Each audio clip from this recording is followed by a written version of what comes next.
Un saludo para todos, bienvenidos a nuestro primer podcast del ensamble Lux. Qué bueno recibirte aquí, Natalia, en nuestro canal de YouTube. Sean todos bienvenidos y bienvenidas a este primer podcast que vamos a hacer en memoria de nuestra colega y amiga, compañera de trabajo y compañera de la universidad, Sandra Gómez, que viene muy a la sazón porque vamos a hablar del pulso. Sandra era percusionista de la Filarmónica de Medellín y fue la mujer que le puso el corazón a esta orquesta y ya no nos acompaña en este plano terrenal, pero viene muy al caso hablar del pulso, hablar de eso que le da la vida a la música, que en una orquesta viene siendo la percusión. Natalia, ¿qué pensás? Es algo súper importante porque va como muy con el sentir, con los latidos del corazón. Dependiendo de qué cantamos, de qué interpretamos, los pulsos cambian, ¿sí? Nos vamos a concentrar entonces en estos pormenores de qué es el pulso, de cómo funciona el pulso y de cómo se relaciona el pulso, que es el que le da la vida a la música, con la vida, que es lo que celebramos aquí en el ensamble Lux. Hay un principio muy bello en el Bhagavad Gita en el que Krishna habla de la vibración como fundamento de la creación. Y el pulso es la forma más básica de vibración. El ritmo es la primera manifestación que tenemos del sonido, que luego se eleva a otras frecuencias y se convierte en notas musicales.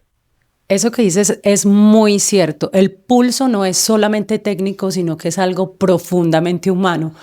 Por ejemplo, en mi caso, que soy cantante, cuando canto, no solamente están vibrando mis cuerdas vocales, sino que también vibra mi cuerpo, porque al cantar yo soy el instrumento, pero al mismo tiempo soy el instrumentista. Es un pensamiento muy profundo que tenemos que tener en cuenta a la hora de no solamente escuchar la música, sino en caso de que haya músicos viendo este podcast, también cuando hacemos música. En alemán existe un verbo que es musizieren, que es musicar. Desgraciadamente en español no existe, pero cuando musicamos, cuando hacemos música, estamos entrando en un estado muy especial en el que estamos sincronizando todo nuestro ser con ese ritmo, con esa vibración, y esa frecuencia arranca en lo más básico, que es el ritmo, el pulso, que se asemeja a los latidos del corazón también. Que se asemeja, exacto, a los latidos del corazón. Hablemos de eso.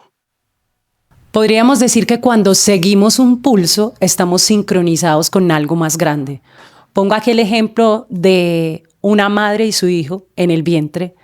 Desde que ese pequeño, ese ser vivo está en el vientre, está escuchando ese pulso, esos latidos del corazón, y es algo maravilloso, con lo que el bebé, el niño, el ser humano nace y que va a estar recordando durante mucho tiempo. Es algo que llevamos con nosotros, el pulso, los latidos del corazón. Es arquetípico. Cuando uno habla,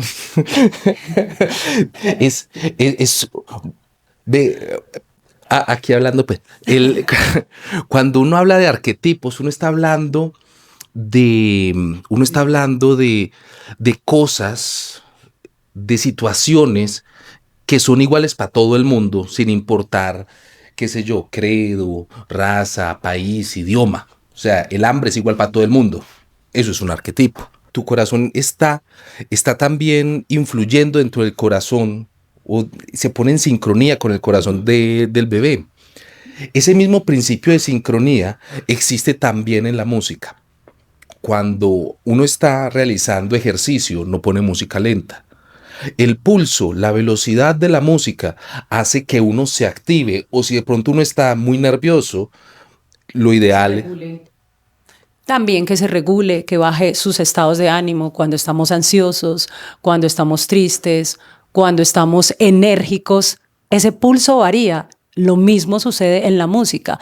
Me parece, por ejemplo, maravilloso cuando se está en un concierto y de pronto el pulso es, no sé, un pulso acelerado, movido, y literal tú ves que el público respira contigo cuando hay esa sincronía. es muy apasionante ver eso. Dentro de mi estudio de composición en Alemania con Sidney Corbett, tuve la oportunidad de hacer como paralelismos entre las partes del cuerpo y los instrumentos de la orquesta. Y viene muy a la sazón con el homenaje que queremos hacer hoy a nuestra colega Sandra Gómez.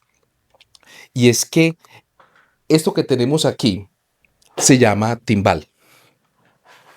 Los timbales son instrumentos que parecen como unos peroles grandes, pues lo son de hecho de cobre, y son tambores. Tienen una tradición larguísima que viene desde Turquía y son como el corazón de la orquesta. El timbal es el que marca el ritmo, es el que marca la potencia, es el que marca bien sea la calma o el desenfreno que puede tener la orquesta en determinado momento. Y pone en sincronía no solamente a los músicos de la orquesta, sino que también el público reacciona a estas velocidades que pueden ser arquetípicas, Nati. El pulso o el ritmo que lleva la orquesta es literal lo que sostiene la marcha de toda una pieza musical. Lo que mantiene el ritmo constante es la raíz. Vamos a hablar de números, pero los números los vamos a decir de pronto en otro podcast. Que a veces los números pueden ser completamente arbitrarios. Los números y el tiempo como tal se vuelven relativamente arbitrarios porque dependen de la visión que nosotros tenemos de un día de 24 horas. ¿Sí? Empezamos de pronto en la historia de la música a ser más conscientes de los tiempos, a ser más conscientes de ponerle un número a estos tiempos en la época de Beethoven, que se diseñó y se creó el metrónomo. Antes de Beethoven, las relaciones con la música eran mucho más arquetípicas. Alegro, ¿qué es estar alegre, Nati? ¿O qué es estar adagio? ¿Qué es estar triste? ¿Qué es estar? ¿Cómo podemos reflejar eso en el ritmo de la música? Tu tristeza es mi tristeza. Claro que no. Todos los seres humanos somos un mundo diferente. Lo que puede ser tristeza para ti puede ser alegría para mí, o al revés. Y háganle.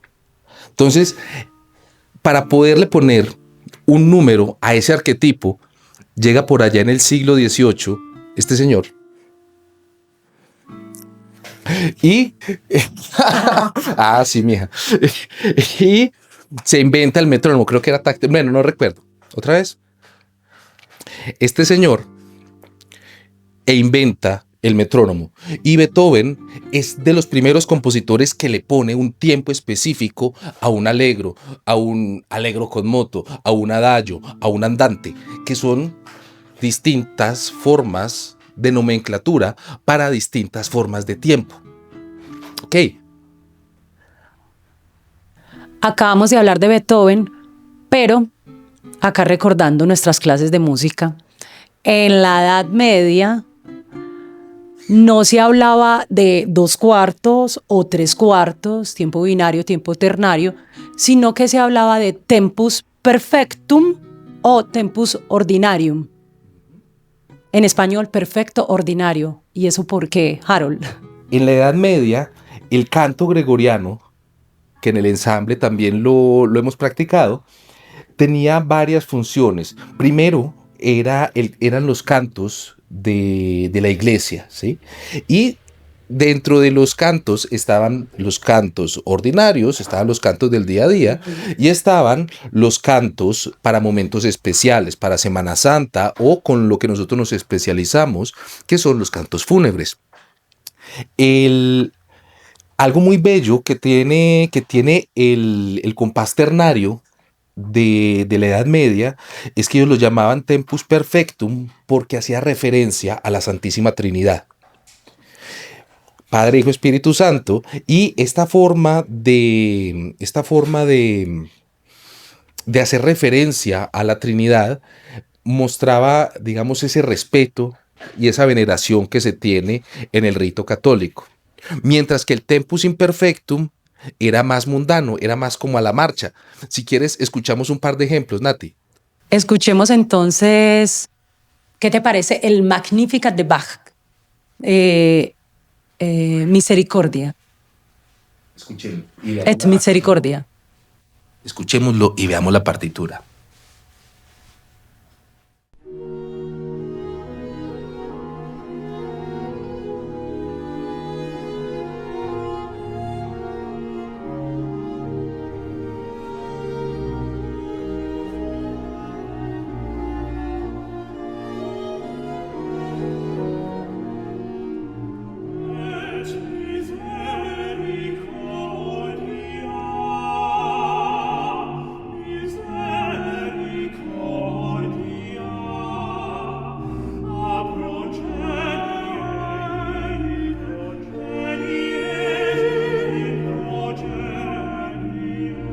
Aquí podemos escuchar cómo ese tiempo arrastra, va hacia adelante, no es como una marcha, no es algo que divide, es algo que... Misericordioso como su título.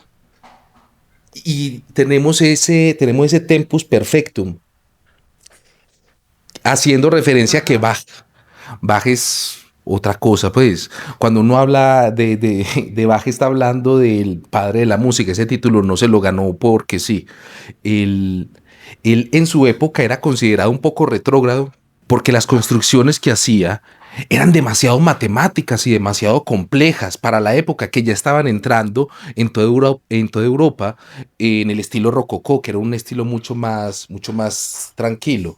Es más, vamos a poner algo rococó para hacer un contraste con este modo ternario. Pongamos las de Rameau, de Jean-Philippe Rameau. Oh, sí, mija. Ah, no, que se vea. De Jean-Philippe Rameau, de Jean-Philippe Ramón, los salvajes. Tempo binario o tempus imperfectum. Oiga.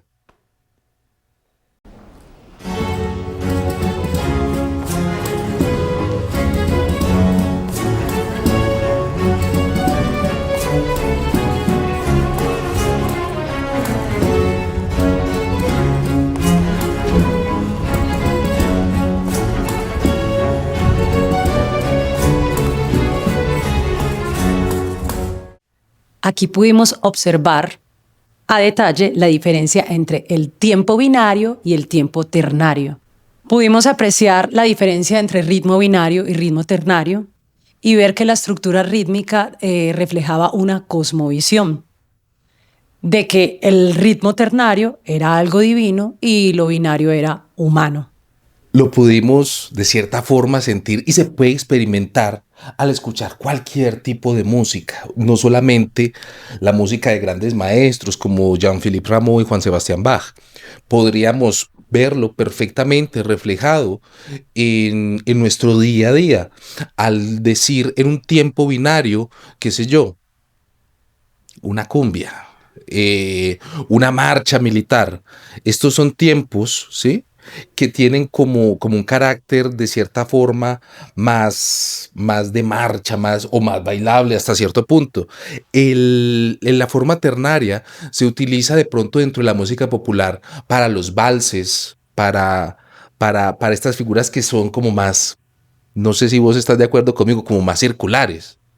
Pero pues también los podemos encontrar en las músicas tradicionales colombianas, claro, por ejemplo una guabina, que está a 3/4, ritmo ternario, y es un baile de cortejo. Bueno, aquí nos salimos un poquito de la música religiosa, bueno, pero en la música tradicional colombiana también lo encontramos esos ritmos, binarios y ternarios. Por eso es la música que se le dice de los 1000 ritmos, y a nuestro país se le llama el país de los 1000 ritmos, Colombia. Pero para eso vamos a tener otro podcast, porque si vamos a hablar de la guabina, del bambuco, del pasillo, vamos a entrar en otro planeta. Y es que al hablar, por ejemplo, de un bambuco, ya tenemos un problema. Y es que aquí hay una pelea Es como cuando venezolanos y colombianos se juntan y dicen, ¿de dónde es la arepa? Ah. Porque hay quien dice, el bambuco es binario, y hay quien dice, el bambuco es ternario. Desenrede. Pero de eso no vamos, pues ya dimos 3 puntaditas, pero ese ritmo es un ritmo que vamos a discutir de pronto en otro momento. Por hoy me gustaría que concluyéramos, Nati, hablando vos desde tu experiencia como cantante, de la vibración, del pulso, del ritmo y de cómo sentís vos el ritmo como cantante, como gran cantante. Aquí entre nos, pues que nadie nos escuche, sí, que todos nos escuchen, hablemos, digamos lo duro. Es una de las mejores cantantes que he conocido aquí en la ciudad de Medellín y tiene todo mi cariño y todo mi respeto. Nati, con tu concepto, con tu experiencia, ¿cómo sentís vos el ritmo y el pulso vos como cantante? Bueno, primero es que yo soy una persona especial, soy neurodivergente, siento diferente diferente no, siento mucho todo en mi cuerpo y se ve muy reflejado en mi rostro también, todas mis emociones, como libro abierto pues que no sabe disimular con las caras y bueno, es difícil, pero siento todo, interiorizo todo y trato de expresarlo a través de mi voz, a través de mi canto, porque al cantar estoy cantando una verdad y abriendo caminos, sintiendo esos latidos, sintiendo ese pulso, que primero escucho, interiorizo la música, lo hago de una manera, varío mucho el pulso, de una manera lenta, luego más rápida, hasta que ya hago como el pulso o la métrica o el tempo que me está pidiendo ya el compositor. Pero primero lo interiorizo para poder expresarlo al público y conectar con ellos, que ellos sientan como esa vibración, ese latido, ese pulso y puedan conectar conmigo independiente del tema que esté interpretando, independiente del idioma que se esté interpretando, ¿cierto? Que se pueda conectar con el público y que se pueda transmitir esa sensación. Porque yo soy vibración, yo soy música, yo soy sonido, soy todo eso. ¡Ah, maravilloso! Concluimos. Invitados a nuestro próximo podcast. Y bueno, este primer podcast que hicimos, y lo dije bien, podcast que hicimos, dedicado a Sandra con mucho cariño, nuestra compañera de universidad, colega, una excelente música, bueno, que está ya en el cielo en estos momentos. Y sigan conectados con nosotros. Sí. Y sigan, obviamente, sí, claro. Síganos en todas las redes sociales, en Twitter, en Instagram, en TikTok y en Facebook, y obviamente aquí en nuestro canal de YouTube. Ya saben, el Ensamble Lux, Ciudad de Medellín. Chao. Chao.